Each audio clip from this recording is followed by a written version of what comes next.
We are constantly bombarded by emotions of fear, love, grief, despair, joy, and humiliation.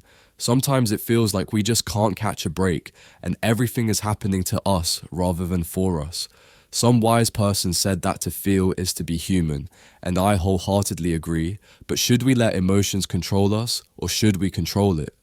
This video is dedicated to emotional mastery, or rather how to control your emotions and not let them control you. I will be giving updates in the future, as this is a journey for you as it is for me. You will find references that have helped me on my journey and resources I found helpful on how to deal with negativity in the description below. Make sure to check it out after watching this video. Emotional mastery is something to strive for. Do not be caught up in actually becoming a master. If you're better than you were yesterday, that's already a win. Just keep on going. What is emotional mastery? Emotional mastery is the process of controlling your emotions and feelings so that they don't control you. It is not to say that you do not feel them, rather that you consciously acknowledge them, embrace them, and let them pass.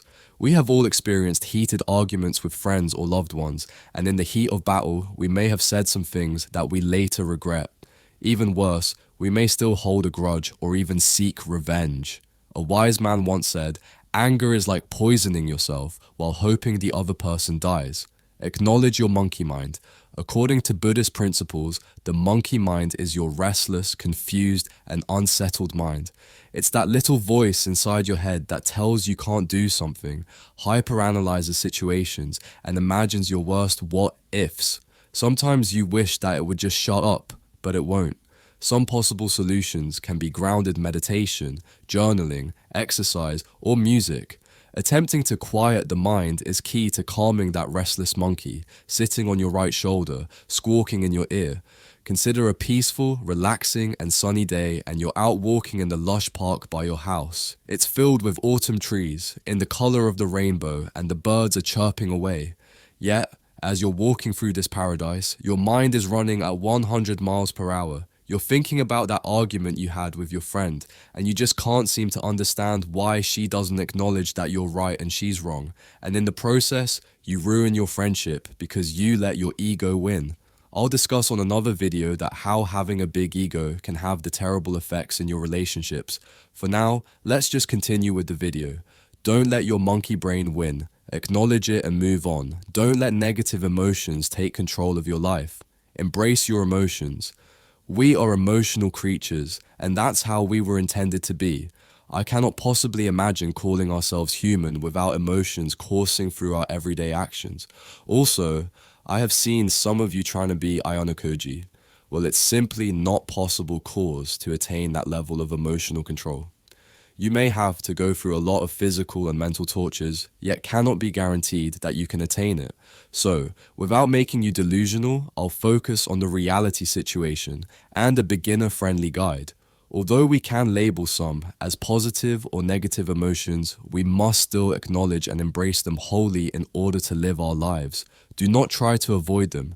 Consequently, we must be truthful to ourselves. Take time to reflect on your emotions and what made you feel that way. Were they justified? Was it in the moment, or do you truly feel that way? There are two ways to control emotions, physically and psychologically. Physically control your emotions. Our bodies are made up of many hormones that affect our mood and senses. They make us feel happy, sleepy, irritable, stressed. Cortisol is linked to stress. Melatonin helps us sleep. Endorphins and serotonin can produce a natural high. Knowing this, we can find ways to boost our happiness naturally. Some examples are exercise and smiling, which release endorphins, triggering positive feelings in your body. Getting your daily dose of sun makes you more happy, as this study finds. A well-balanced diet also improves your overall health and improves mood. Take inventory of your habits and see what you can do to improve your emotional state. Remember, it's not about running a marathon or being an emotional ninja. It's about being better than you were yesterday. Psychology of emotions. Your mindset also affects your emotions and mood. If you're stuck in traffic and late to work, you may feel irritable at work or stressed since you missed an important meeting you were expected to be at, or you had an argument with your parents on how to live your life. These things are what most of us would describe as a bad day. We link external circumstances to our happiness. We tell ourselves that in order to be happy, I must make 6 figures, have a happy family, no relationship problems, and no traffic to work. Well, the world doesn't happen that way for the majority of us. By linking our happiness to these external circumstances, we rob ourselves of happiness. Take another emotion, such as anger. I am angry at Robert because he forgot to send me the presentation I needed in order to prepare for tomorrow's meeting. Now I am unprepared. As a result, you do poorly and now you hold a grudge. You feel anger linked to an external circumstance. Robert not sending you the presentation, which is largely out of your control. So now you hope that Robert feels your anger, which he probably has no clue about or has already forgotten about, thus robbing yourself of happiness. The list goes on and on. Depression, grief, embarrassment, fear, they are usually linked to external circumstances which for a majority of the time are just out of our control. And it isn't logical to try to control all of them. You can't be a recluse and hide from the world so you don't feel those negative emotions. As we learn more techniques on how to deal with our emotions, we develop a thicker skin and awareness of our triggers. Some simple and effective techniques to control your mindset is meditation, journaling, reflection, practicing gratitude, and even cold showers. Meditation. Meditation is a technique to heighten your state of awareness and quiet the mind. You see monks, yogis, gurus, and even red-blooded Americans doing it. Maybe it's a fad, or perhaps there's some method to the madness. Some archaeologists claim that this started as early as 5000 BCE. Meditation has been a personal struggle of mine. I definitely don't do it enough, but secretly I know that it is a key to finding inner peace and emotional mastery. The times that I successfully managed to sit down for prolonged periods of time and focus on my breathing, I was able to not only empty my mind, but find serenity. It's an indescribable feeling. You have to try it, and don't be afraid that you don't feel anything the first dozen times you do it. I didn't either. The path to mastering of emotions. Emotional mastery will not come easy or ever in our lifetime, but it is worth trying. With time, everything becomes easier. There will be a time when you won't get bothered by waiting in traffic, running late to a meeting, or after an argument with a friend.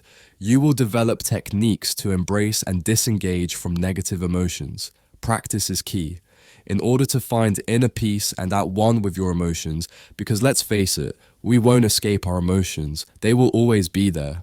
We need to deal with them better. It is important that you know you aren't alone when you feel like punching that guy that cut you off in traffic, but it is doubly important to acknowledge those emotions and reflect on how to better ourselves. That is the key to emotional mastery. At the end, thank you for watching the video till here. And I know the visuals were pretty boring, but I'll try to improve it as I am learning how to. Hope you learned something, and don't forget to check out the description for the resource.